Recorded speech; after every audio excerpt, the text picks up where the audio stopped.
Med 18 letošnjimi diamantnimi maturanti oziroma maturantkami splošne mature je tudi Lara Prosenak iz Srednje šole Slovenska Bistrica.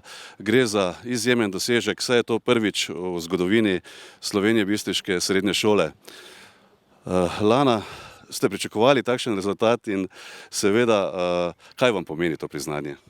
Takšnega rezultata najprej nisem pričakovala, ker je vse točke vseeno zelo težko doseči in nikoli ne veš, kaj se zalomi, ker hitro se lahko kaj zgodi. Ampak ta dosežek mi res veliko pomeni, ker se tako poplača ves trud, ki sem ga vložila v izobraževanje v vseh teh 4 letih, pa že prej.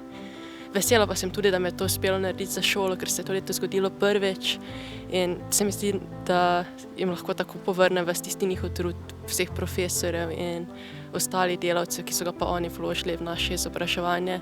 Tako da je bilo lepo videti, kako so se tudi oni razveselili mojega dosežka. Seveda pa ste lahko ponosni tudi na številna priznanja, ki ste jih prejeli v teh letih. Še posebej blizu sta vam književnost in psihologija, je tako? Ja, tako je. Že od malega zelo rada berem in ta ljubezen je ostala z mano do zdaj in tudi bo verjetno. Ukvarjam se tudi malo s pisanjem, tako da to je res velik del mojega življenja. Psihologija pa bo še postala, ker se naslednje leto odpravljam v Ljubljano na študij psihologije, česar se še tudi veselim, ker se mi zdi, da je to zelo zanimivo področje, ki ponuja veliko različnih možnosti še tudi v prihodnje. Za vse te dosežke je seveda potrebno veliko motivacije. Kako vam to uspeva?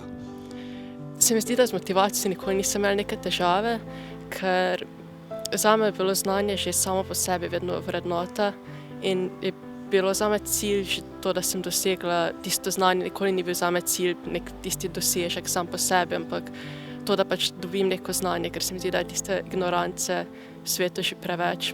Se mi zdi, da je lepo, da spoznamo svet okoli sebe in vedno me je gnala tista radovednost do vsega, kar me obdaja. Mislim, da je to bilo tisto ključno, kar je pripeljalo potem tudi do uspeha. Kaj pa sicer radi še počnete v prostem času? Ena glavnih stvari je verjetno branje, potem rada tudi pišem, včasih skladam, igram tudi klavir, nekaj malega električno kitaro, tako da to so neke glavne stvari. Rada tudi grem v gore, tam fotografiram, tako da ja, nekaj hobijev se še najde. Zdaj pa seveda zaslužene počitnice, kje si jih boste privoščili?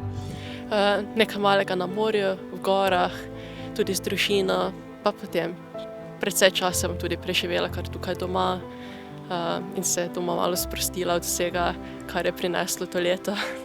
Rekli ste že, da jeseni pa odhajate na študij psihologije v Ljubljano. Kaj pričakujete od tega študija? To je težko predvidevati, ker študij se vseeno precej razlikuje od srednje šole. Upam, da bo pač še naprej šlo uspešno. Zanima pa me res sama tematika, vse, kar bomo tam spoznavali, tako da se že veselim, kaj novega bom spoznala. Mislim pa, da bo tudi študij sam odprl mnoge nove poti, da bom tudi doživela tam marsikaj novega, tako da se že veselim.